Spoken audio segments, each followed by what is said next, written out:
Welcome back, everyone. Please take your seats. We're going to get started.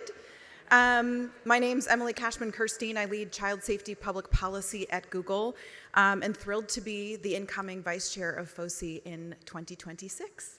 Hope everyone enjoyed the breakouts today. Per usual, I had trouble deciding myself which ones to go to, so huge thanks again to the FOSI team for having such excellent programming today.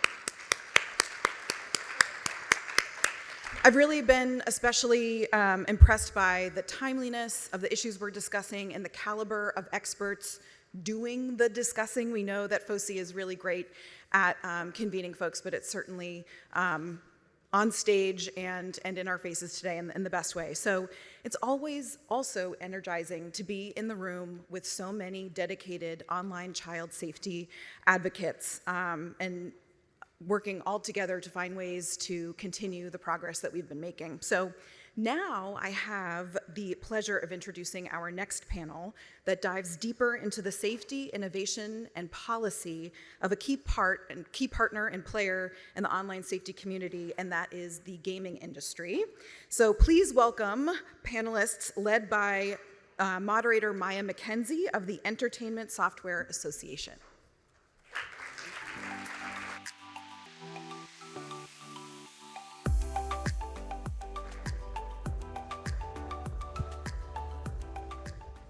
Hello, FOSI.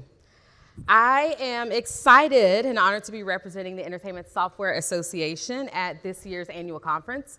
My name is Maya McKenzie, and I'm Senior Counsel of Tech Policy, and it's our privilege to be the voice and advocate of the U.S. video game industry.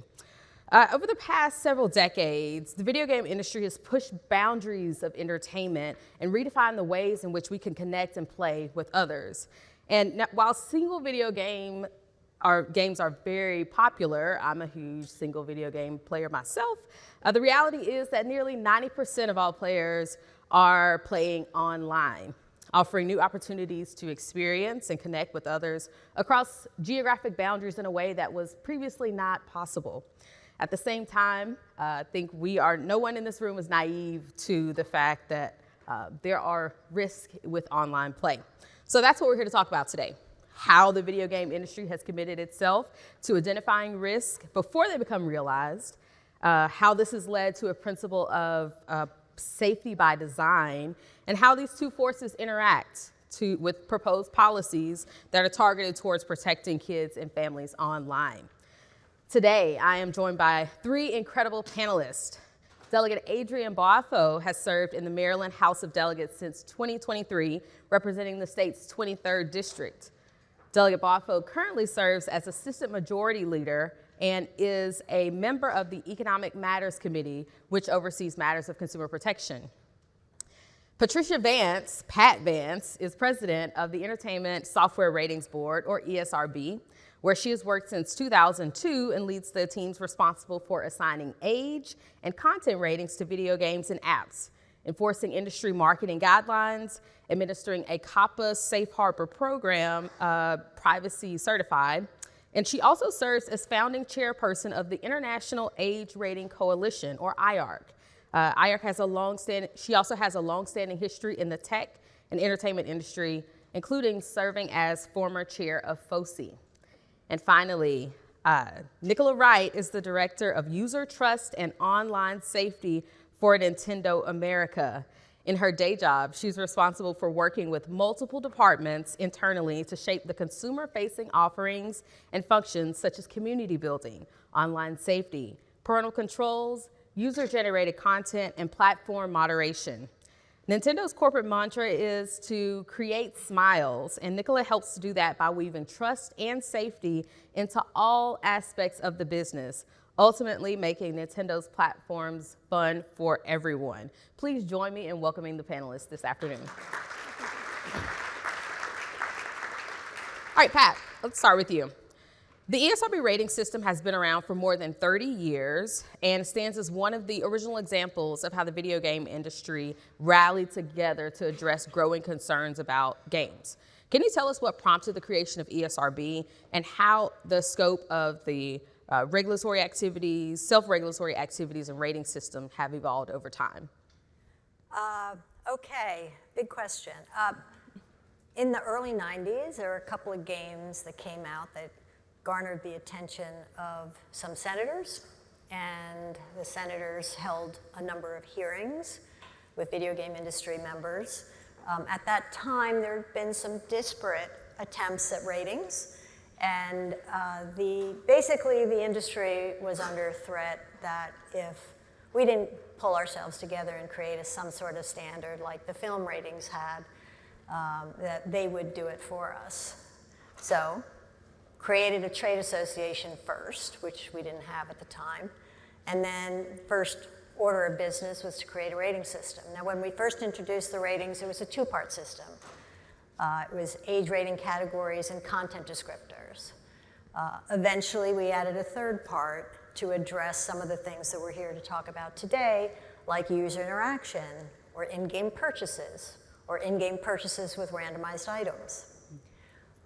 We also, as Maya mentioned in the introduction, over 10 years ago, we created a scalable, globally streamlined solution for rating digital games and mobile apps.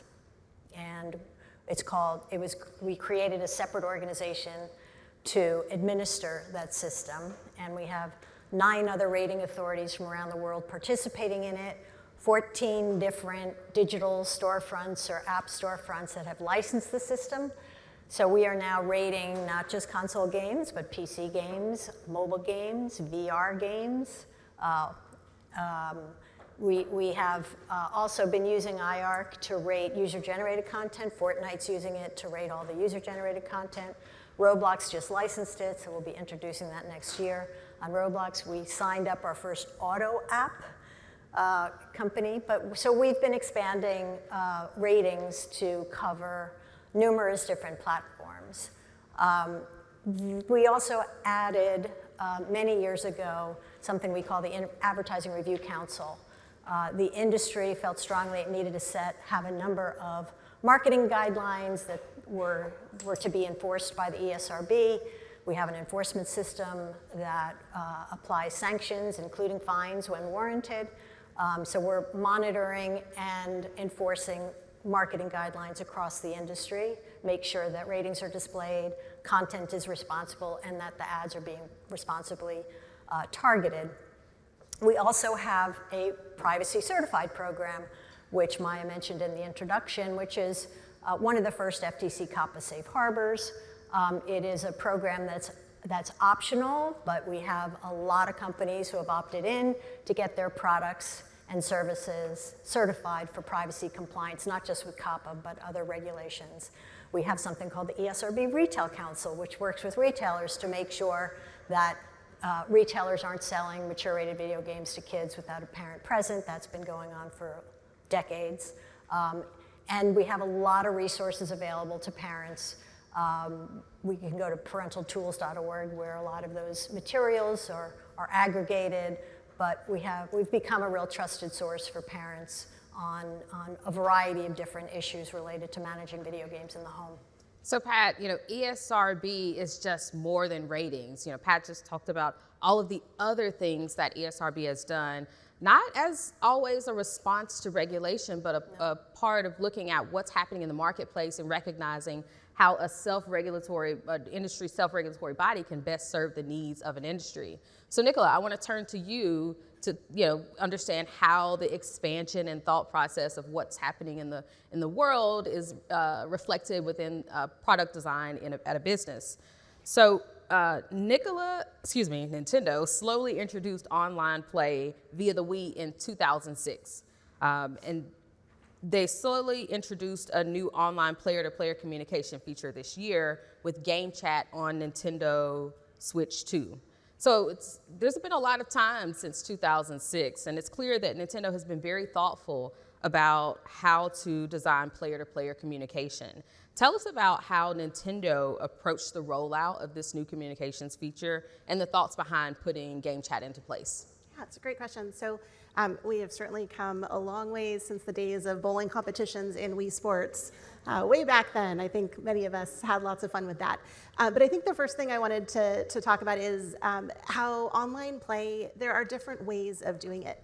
It's not all about communication. Sometimes it does involve communication, but take a game like Mario Kart World where players from across the world are racing against each other, trying to be victorious in that race, but there's no communication, but they are competing online. You've got a game like Super Mario Wonder where there is a mode that has ghost mechanics where players can actually help each other asynchronously. And what I mean by that is it's not in real time. They're able to have hints and tricks in the software that help someone else through that game experience on their own time, at their own pace. So there are different ways of executing online play in games. Developers are very creative with how to do it. But that said, playing with your friends is an amazing experience. And so Game Chat is a communication feature that we introduced on Nintendo Switch 2 earlier this year. And safety was a consideration from the very start of development years ago. This is not something we just tagged on at the end. This was something that was very thought out throughout the development process. And the focus is on the player really recreating that living room. If their friends and family are not living locally, or maybe they are and they just want to stay home in their pajamas, up to them.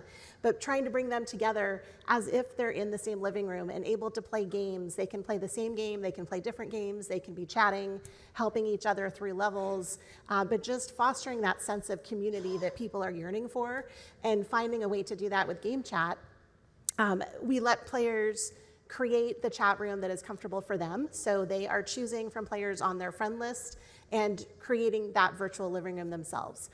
We especially wanted to focus on making it safe for younger players. So for children and teens, we require parental involvement in who the child or teen is chatting with. We want to make it easy for parents. So there was a lot of focus put on creating those tools for parents that are very easy to use. We have a parental controls app on mobile that parents use to make those choices. A lot of it is to really foster communication between the parent and the child. All of us do not want to be burdening parents with more decisions, but parents have to be part of those choices.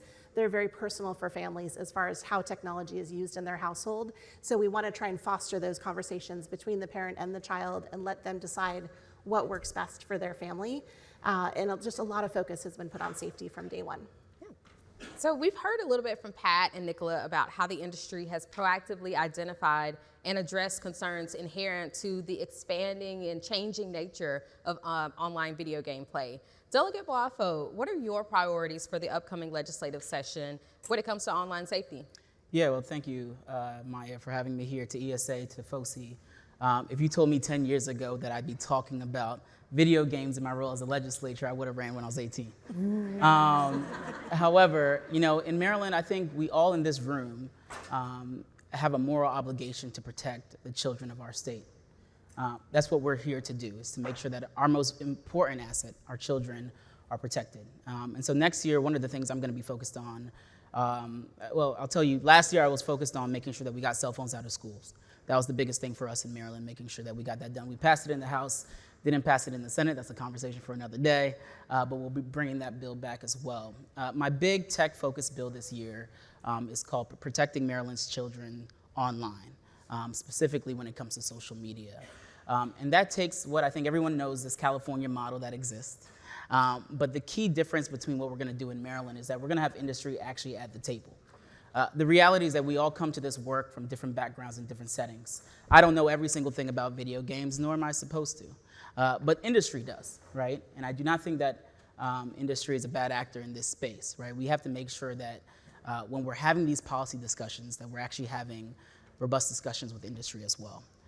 The one key thing that I'll say has been hard as a legislator is that when you talk about the internet, unlike a lot of other laws that we pass, the internet has no bounds.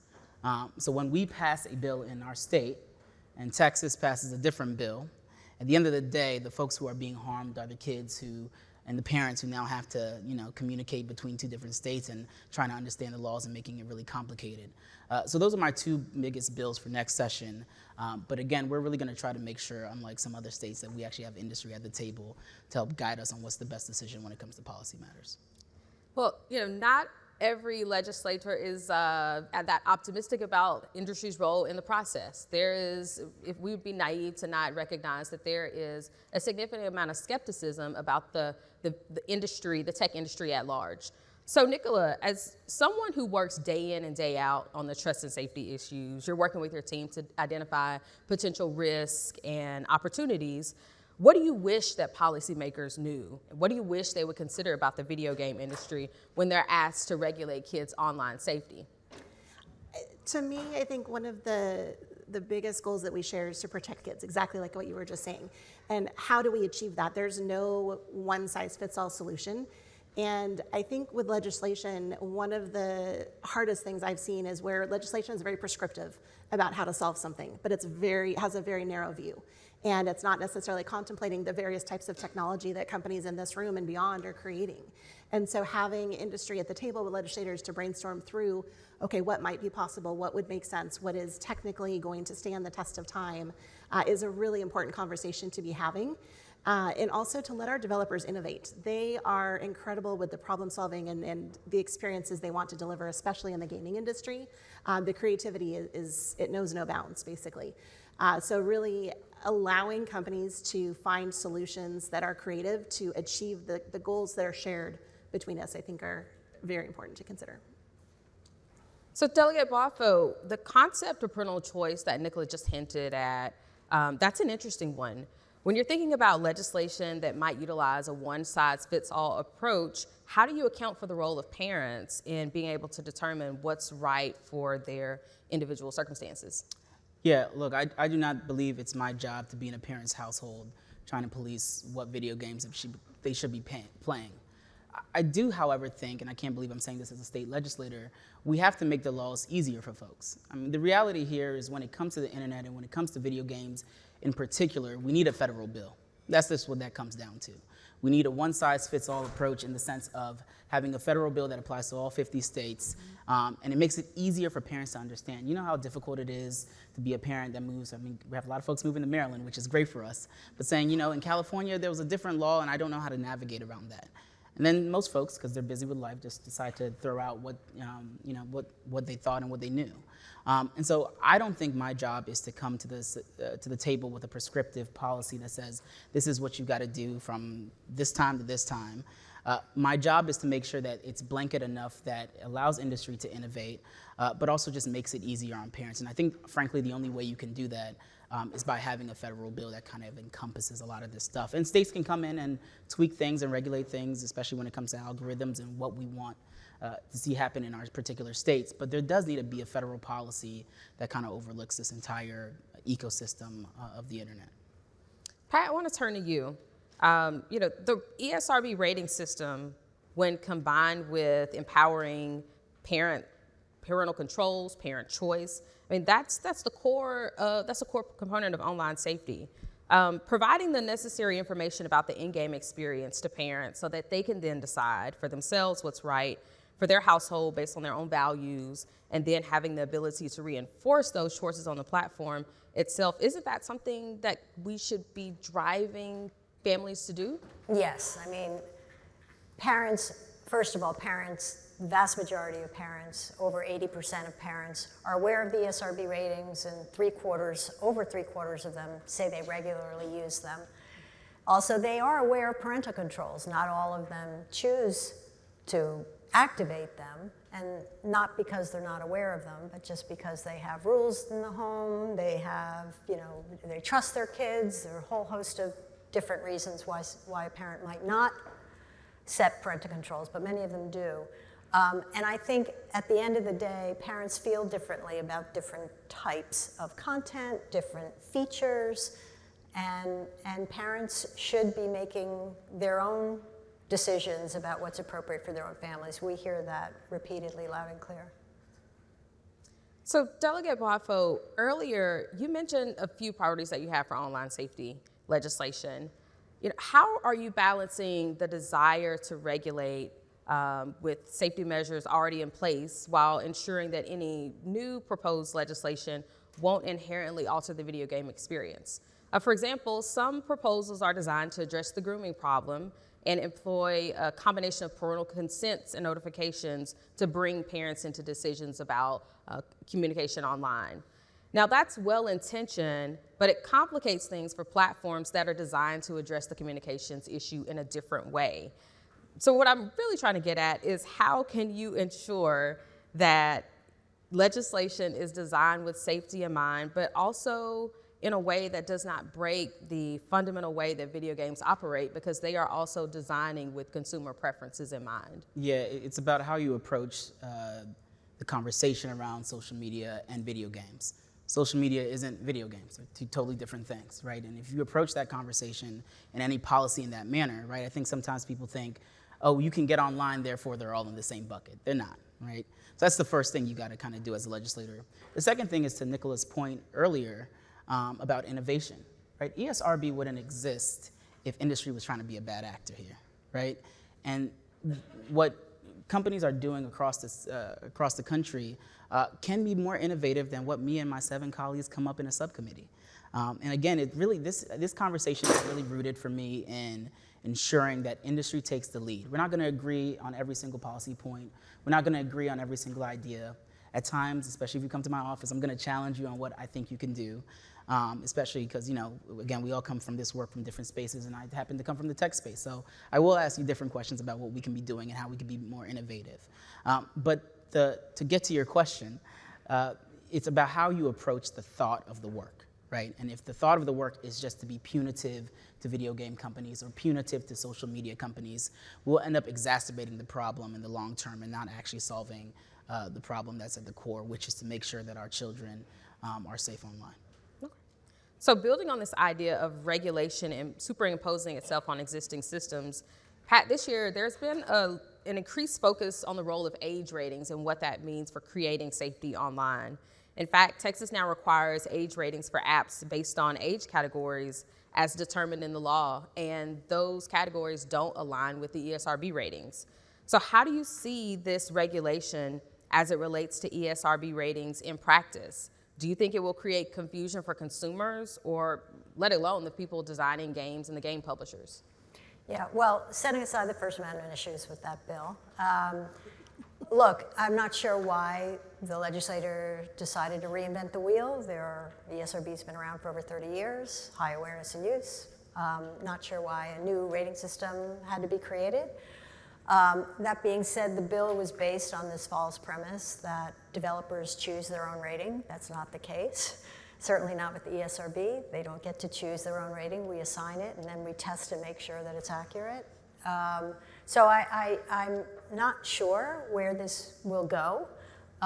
Hopefully they'll let those platforms and storefronts that are currently displaying ESRB ratings to just stay. And it really would apply to storefronts that are not, or platforms that are not currently displaying age ratings. But I still think, I'm sort of not sure why somebody decided to create a whole new system. Nicola, from the perspective of a company that's subject to regulation generally, how do you design trust and safety policies and tools to address patchwork regulation that is starting to emerge? For example, Nintendo's parental controls already make it easy for parents to determine which ESRB age rating category or categories are okay for their children to play. So how do you think about integrating new App Store regulations into the existing safety mechanisms that you already have in place? So for Nintendo, we have always been focused on delivering those smiles. And as you mentioned in my intro, that's our corporate mission, delivering smiles. And we really do look at everything we do through that lens. So how do we deliver on that? We are being proactive about design decisions that we're making in the products and the approach we're taking to safety. So we're not waiting for legislation to tell us what to do. We are being proactive to deliver on that promise of what our products are providing and offering to consumers. That said, when legislation is differing from jurisdiction to jurisdiction, it makes it more complicated for parents because then our tools need to become more complicated. So it's exactly what the delegate was saying earlier. That complexity just gets passed on to the consumer, which is nobody's intent. So this is something we are, I think all of us struggle with, especially as you were saying, social media and games are not the same. There are various platforms that are all touching on the gaming industry, and having creativity in those solutions is important. But the patchwork legislation is a challenge. But by being proactive and addressing some of this before it comes out, we're heading down a good path. And I'm hoping that the legislators across the nation will come together at the federal level and have a more aligned approach. So in the context of legislation, we've spoken about how the internet doesn't have borders, how the patchwork issue can be challenging when you're thinking about regulation. But that same metaphor can be flipped on its head about the nature of video games. Players play games on multiple consoles, a PC, or even their mobile device. They have the ability to communicate either in-game or on a third-party platform across all those devices. So if you think about games, games are also borderless. The reality is that once a bad actor exhibits inappropriate behavior, that's likely not isolated to one game or one context, one console or one platform. So, one game or company may be able to suspend or ban someone who violates their codes of conduct, but what does that look like in their interactions across other video games? Nicola, how is Nintendo thinking about this issue, and how are you collaborating with the broader industry to address it? I think collaboration is the best word you can use to describe it. As a tech industry, we are stronger together by sharing best practices, by talking about emerging threats, about emerging technologies. We are very much stronger by coming at that together.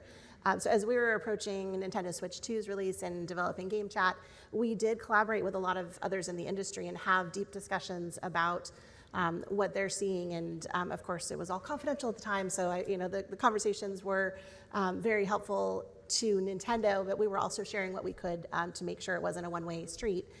We joined FOSI, been very thrilled to be members of this organization and having the connections that we've been able to make through FOSI. We joined the Tech Coalition, similar experience there, just the incredible connections and collaboration and resources that are available to companies that can be learning in this space and constantly evolving practices. We're also participating in the Tech Coalition's Project Lantern, which lets participating companies give each other signals to each other when a child predator is located on the platform. And the goal is really to try and prevent it being easy for that predator to hop from platform to platform. So we are being proactive in this, collaborating with each other, and we truly are stronger together. All right, so we're winding down here, but Delegate Boafo, I want to ask you this question from a legislator's perspective. How do you think policymakers should address this issue, or should they at all? We definitely have to. I mean, it goes back to my earlier point that this really, again, is why at the crux of this, there needs to be federal legislation. I know there's a Congress that, in my opinion, has abdicated their responsibility to the American people, but we really do need a Congress that actually wants to be functioning. I also think there's an interesting concept when it comes to digital passports online. And this can help us in a whole different sense. And this is really where we're gonna lean on industry to kind of take the lead, and let's figure out how we can help with that innovation practice. But I do think we need to regulate around it. I do think it needs to be done at the federal level. Because again, not me, but if someone commits a crime in one state and they travel to another state, we'll be able to figure out what happened, right? We'll be able to know that there are systems that are interoperable that talk to each other, that tell you what happened here, what's happening there. It's really going to be, again, industry taking the innovation lead here in that space, but there definitely needs to be some regulation around it.